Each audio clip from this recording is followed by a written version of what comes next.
Hey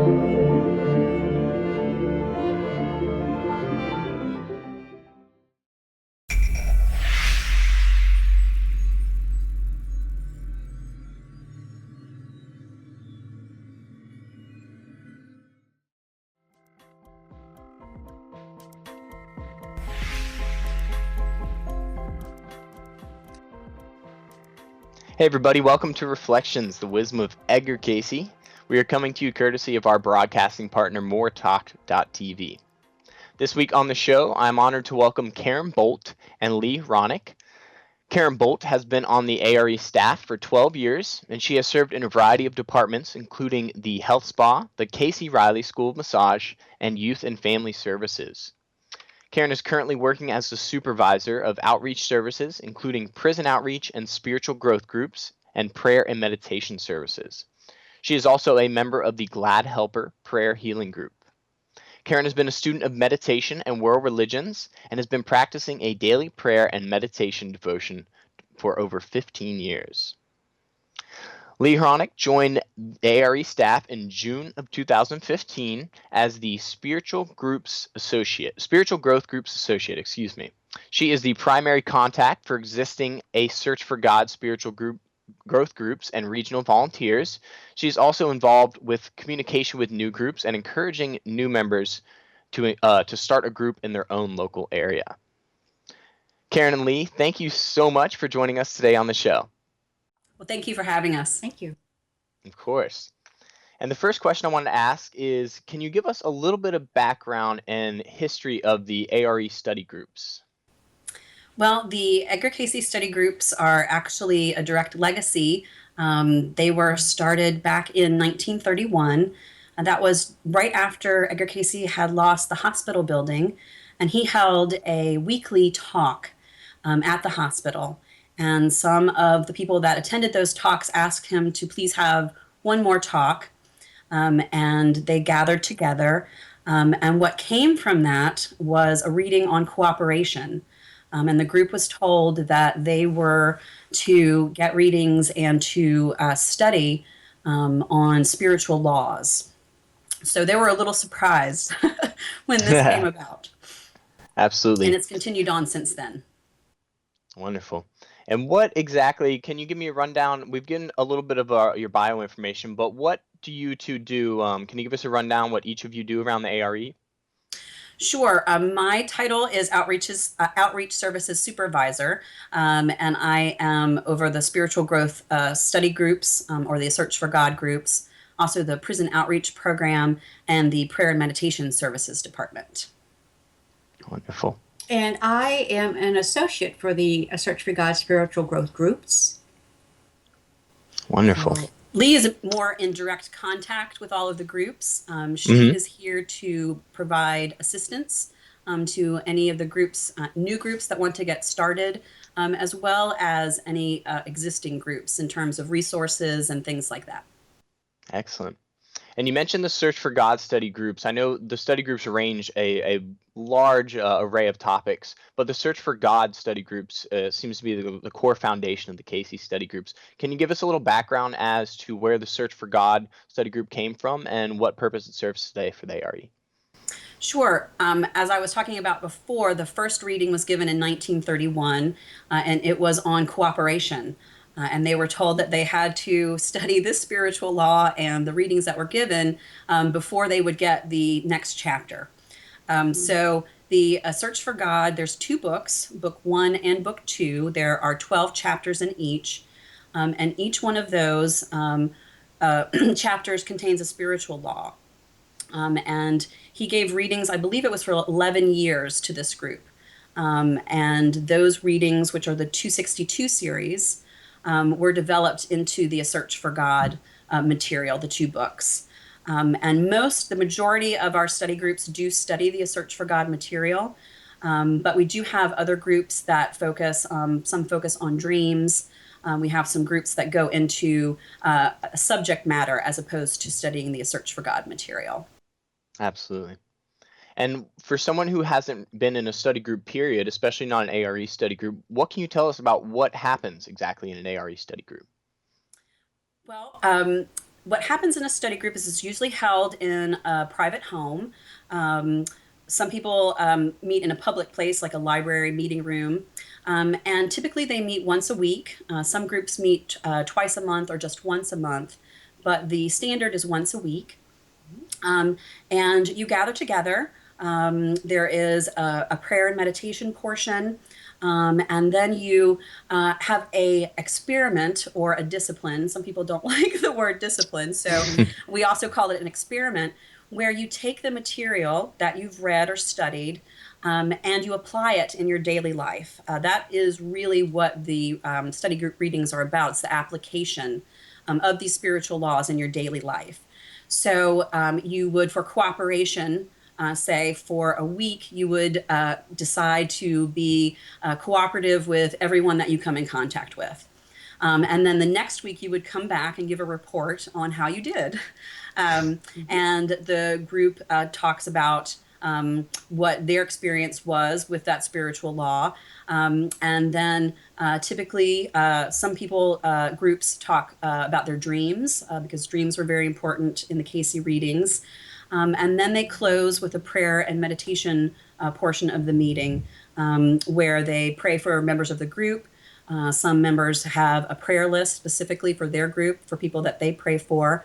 And then there is a giving out of that energy that has been raised just to the general community and the world at large.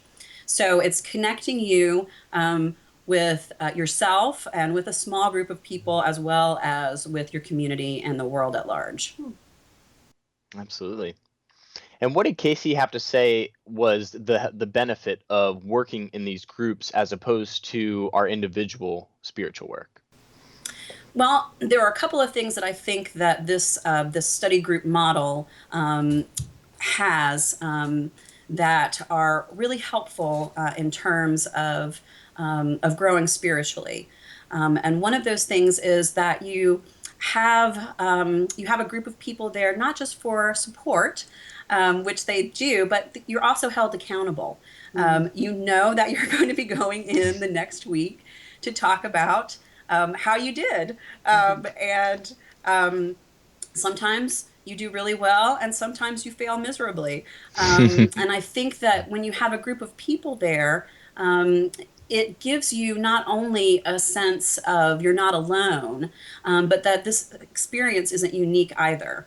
And there's also in this group, it's not a therapy group, it's not that kind of group, but you listen to other people's experiences and you relate to them and they resonate with you. And you take new ideas from that as well. I think when you're alone, you're basically following the material and hoping that you're doing what's required, but that doesn't often happen. I know myself, I'm not really a self-starter, so having that group and knowing that I have somewhere that I can go every week to talk about my spiritual growth is really an anchor for me. Absolutely. And what has been the most rewarding aspect about being a part of an A.R.E. study group for you two? It seems that you two have been very intimately involved with the study groups. Leigh, you want to?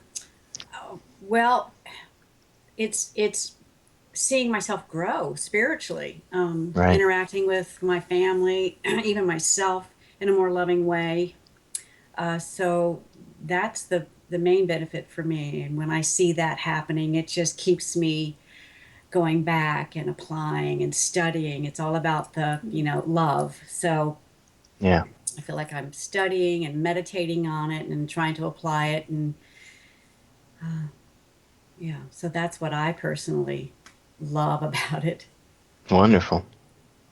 And Karen? I think for me, again, it's like an anchor and a buoy at the same time. It gives me a chance to apply what I know in my life, in every aspect of my life. It's very subtle. A lot of people will tell you when they join a study group, everybody around me has changed. I don't know what's happened, but my life seems to changed in somehow. And what really is happening is that you are changing. that your perspective, that your attitude has changed.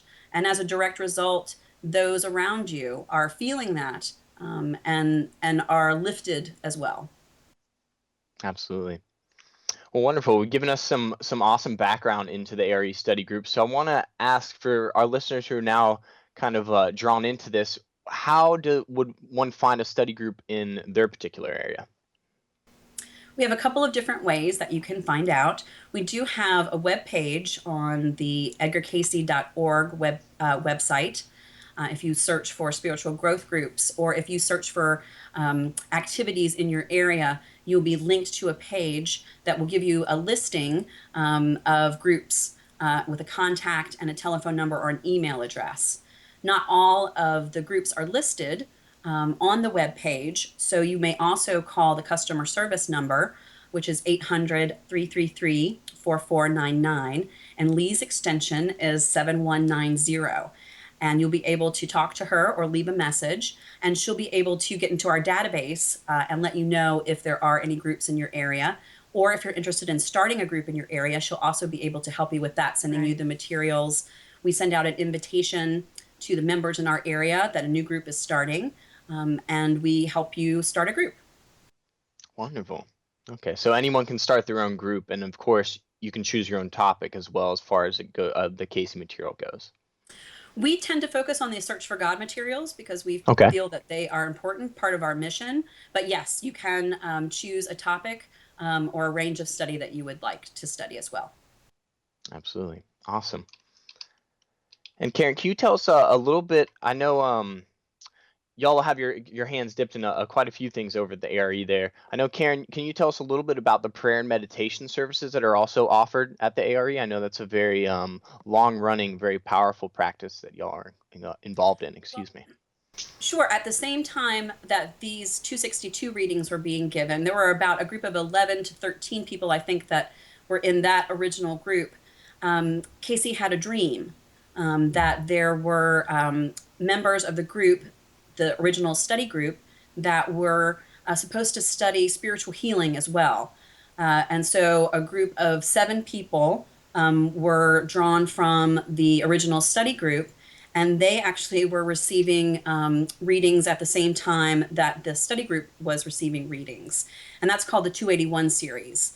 And it is about prayer and meditation and spiritual healing. And that's why a lot of, the majority of the Search for God groups include the prayer and meditation in their practice. But we also have a Glad Helpers prayer healing group, which is a direct line from the original prayer group as well. And that's been meeting in Virginia Beach since 1931.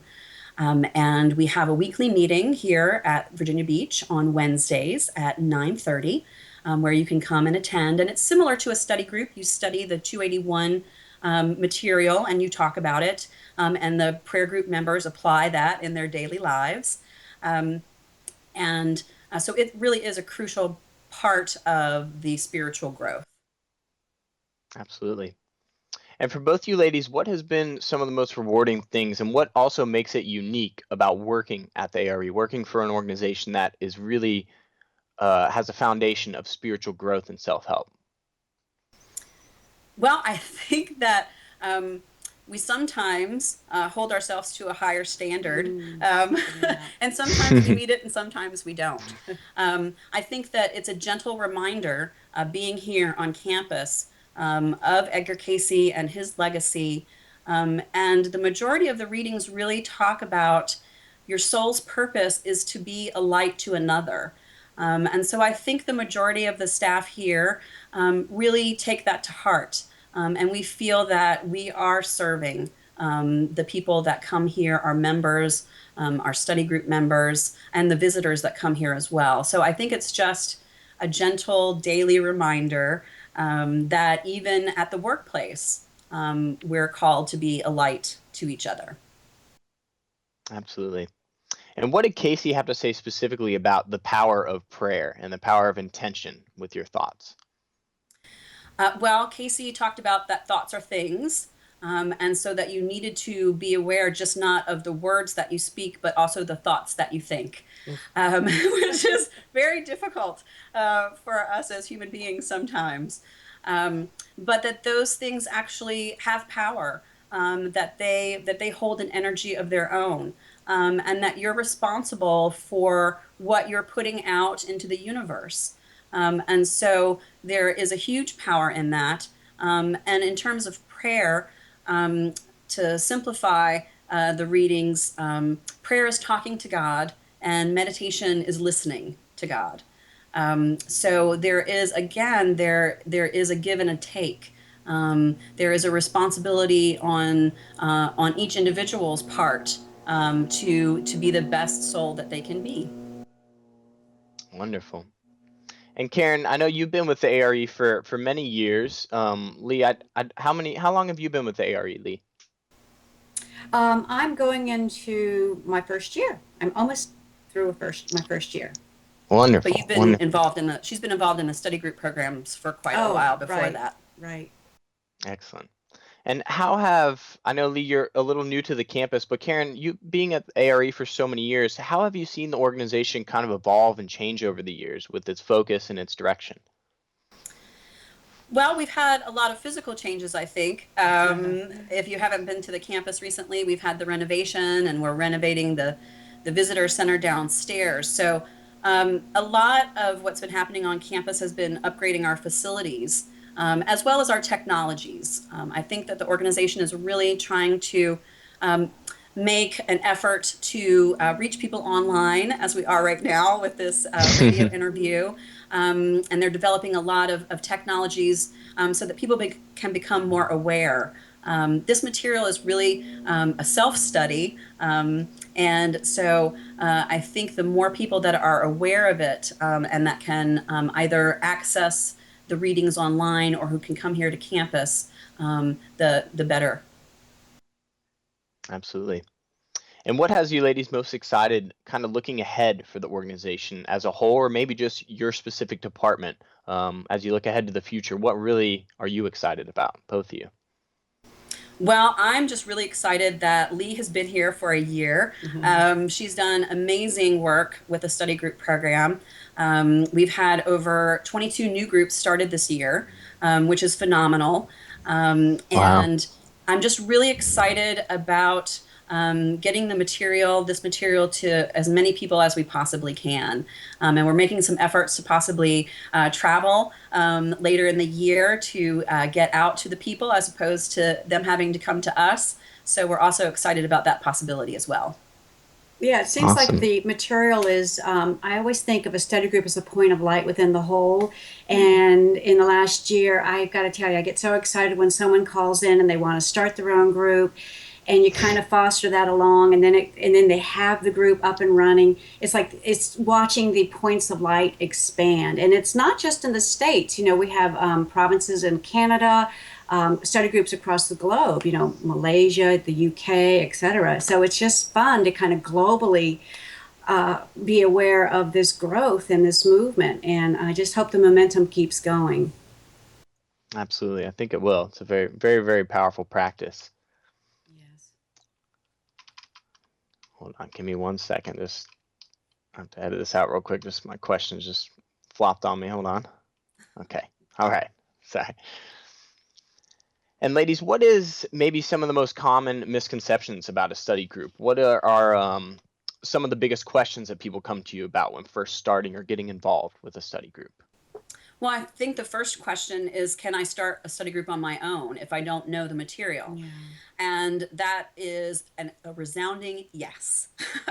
um, I think that this material, although sometimes the language is difficult for people, it has so much within it. And each time that I read it, I get something different from it, depending on where I am in my life. Um, so um, I'm sorry, I totally forgot my train of The thought. misconception. No Oh worries. yes, Yeah. sorry about that. Yeah, And that's the other okay. thing is that this is not guided by any one individual. It's actually a collective, and each person, each week or each month, it depends on how the group sets it up, is in charge of facilitating the meeting. So there isn't a guru, there isn't an instructor or a teacher. that is telling you what you should be thinking about the material. I think it's also a misconception that you only have to study the A Search for God materials. Although we do have many groups who have been in existence, one group that's almost 50 years has been Wow. studying the Search for God material for that length of time. You can add on, you can, talk about dreams. You could go into spiritual healing. We have some groups that do that. So there are many things that you can branch off from, but what I like to think of the Search for God material really is sort of a foundation. It gives you those spiritual laws that allow you to then explore other topics more deeply. And you can join Yeah. an existing group. You don't have to have been in a group and know what to expect.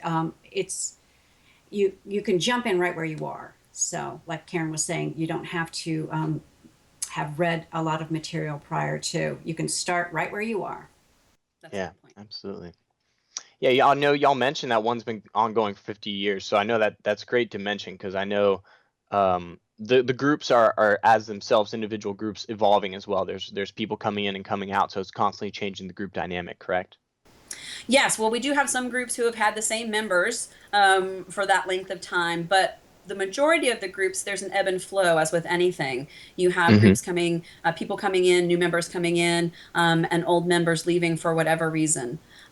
Maybe moving or the time doesn't work for them anymore. So there's a constant ebb and flow. And we also know the groups that are looking for new members. So you Mhm. don't have to worry about, showing up at a group and them saying, oh, well, we don't want any new members, which I don't think would happen to begin with, but we've already pre-screened the groups and we know who is looking for new members. So there's not that anxiety on your part. So they'll be welcoming Mhm. and will take you under their wing and show you exactly how the group works.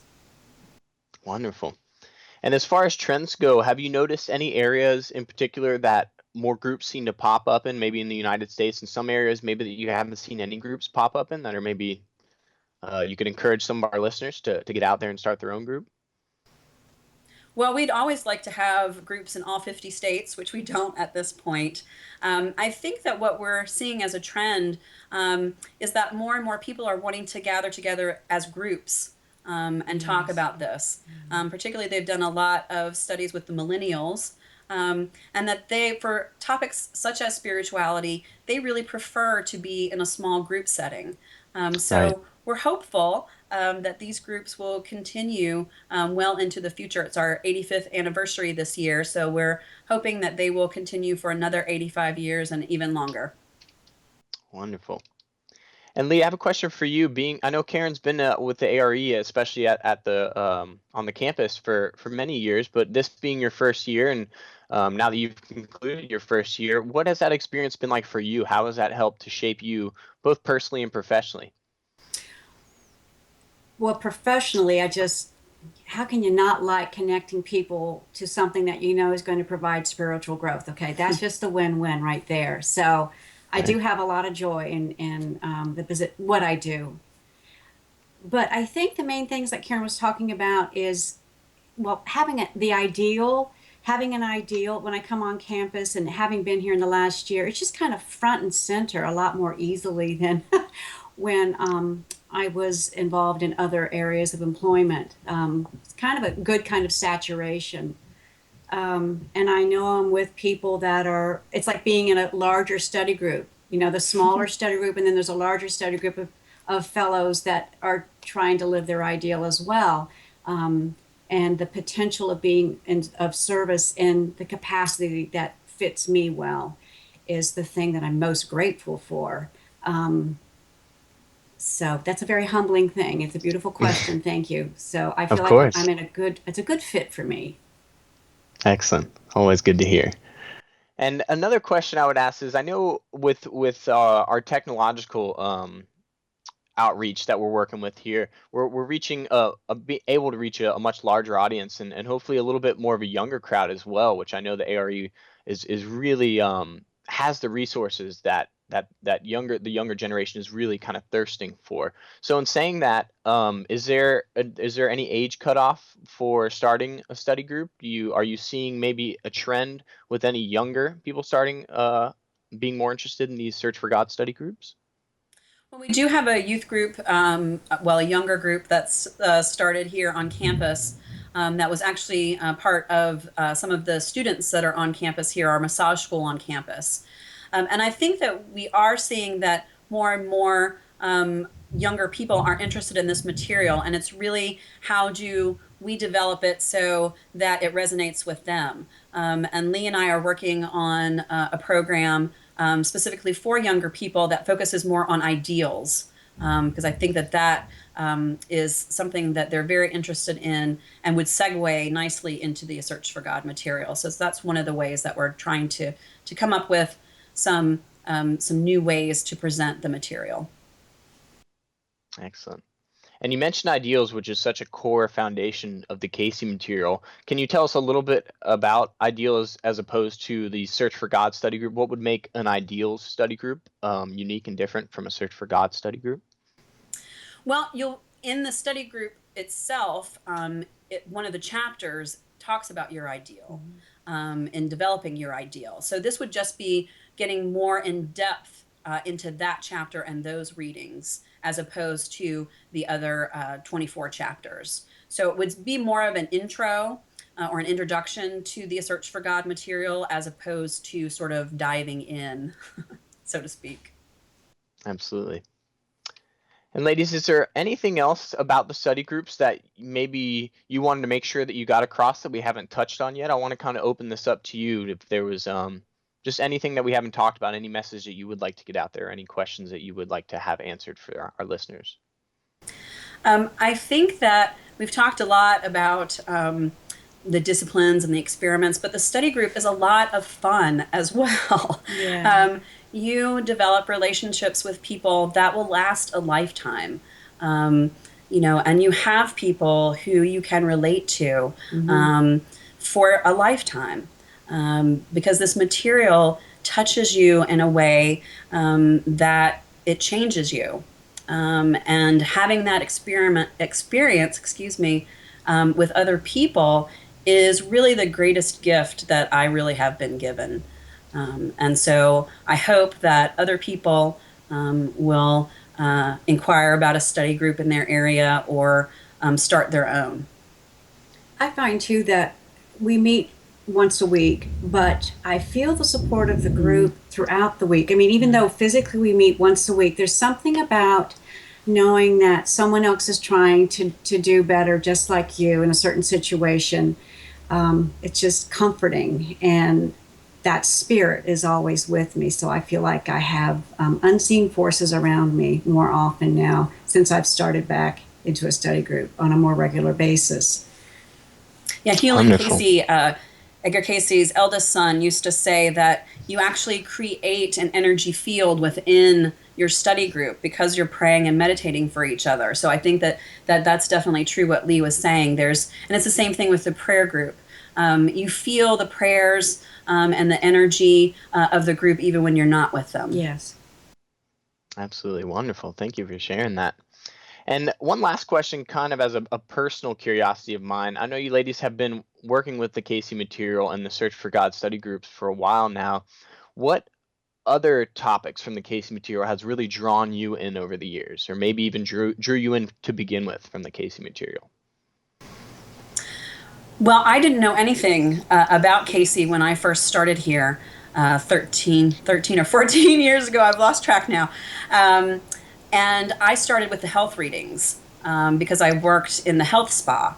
And for me, seeing the results of those readings, I had no doubt that what the readings were telling me about spiritual growth and spiritual healing was true as well. So I think that was a natural segue for me in terms of the validity of those readings. My favorite group of readings is the 281 series, which is the prayer and meditation and the prayer group readings. Those readings, I think, are just, they're sort of like a supplement to the Search for God readings. And there are so many beautiful affirmations within that material, that's one of my favorites. Absolutely. And Leigh, anything to add? Yes. I've always been a dreamer, so I was really excited when I started reading the readings on dreams and how they could be guidance if I would foster that relationship with my dreams, and that has come to be true. I can rely on my dreams. And I also love all the readings about Christ and the Christ consciousness and Jesus the pattern. And I love the idea that he just didn't have one life. This whole idea of reincarnation, that he came many times before he became the Christed self that he became. I think that's beautiful and very encouraging, that we have a lot of opportunities to manifest the spirit. If we don't do it all in one, get it done in one lifetime, there are opportunities along the way. I find that very comforting, and it brings peace to me, not only for myself, but for my loved ones. Absolutely. Yeah, I think for me personally, that is the hallmark of the Cayce material, especially the Search for God books in particular, is that they fill gaps and they answer questions that we may have gone our whole life not getting an answer that was truly satisfactory to us. We always knew that there was something missing, some piece missing. I think that's where the Cayce material really comes in, especially the Search for God material. That's a wonderful way to put it. Yes. Excellent. Well, ladies, thank you so much for doing what you do. It's you're doing incredible work, being of service at the A.R.E there, and thank you so much for coming on. We'll make sure that we give our listeners all the links that they need to sign up for a study group, find one in their own area, get in touch with y'all, and then of course start their own if they'd like to do that as well. So thank you so much, and keep up the incredible good work. Well, thank you for having us, and we look forward to hearing from everyone soon. Yes. Excellent. Thank you, Karen. Thank you, Leigh. Y'all have a wonderful day. You too. You too. To learn more about the A.R.E spiritual study groups, or if you'd like to start one of your own, you can visit our website at edgarcayce.org/studygroups. On behalf of everyone here at the Association for Research and Enlightenment and moretalk.tv, I'm your host, Brenton Bickerstaff, encouraging you to find like-minded individuals to support your own spiritual growth. And as always, strive to make the world a better place simply because you lived in it. Thank you so much for joining us this week on Reflections, the Wisdom of Edgar Cayce, and we hope to see you next week. Everyone have a love-filled week. Take care.